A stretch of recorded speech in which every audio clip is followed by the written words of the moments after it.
Muli, ating palakpakan, Reynaldo L. Rodriguez.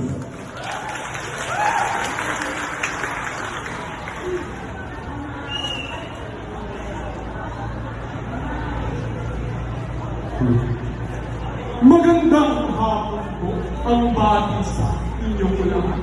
Alam kong sa araw na ito, lahat tayo'y nagagala. Ngunit bago simulan itong aking pagganyak, hiling ko po sana'y masigabong palakpak.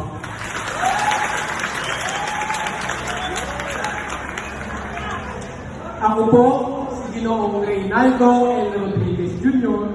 mula sa Sekundaryang Edukasyon, Bachelor ng Signayan sa ikatlong antas. Ang aking pong mga tula ay hindi kagaya ng ating mga nakasanayan na payak at hindi masyado maawit.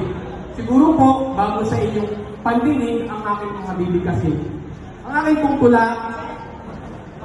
tula ay pinamagatang Wikang Malaya, Wikang Mapagmalaya.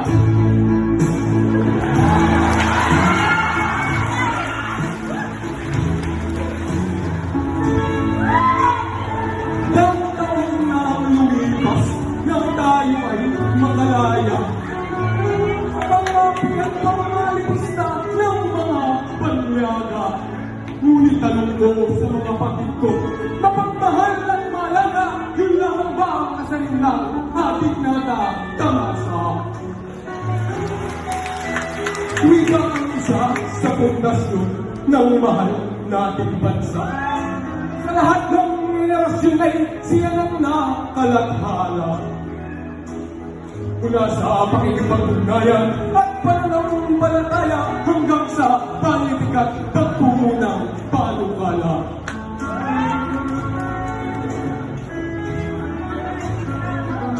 Pilipino ang nagpalaya sa ating mga isipan.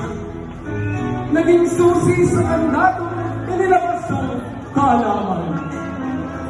Pag-awit, pagpabalita, pati na balagtasan, isang mapaang sikat ng tapang sa pagsagip sa ilang bayan. Bayan natin ipinungkuhin na perlas ng silangan. Sa mga likas na bagay, tayo ay mayaman.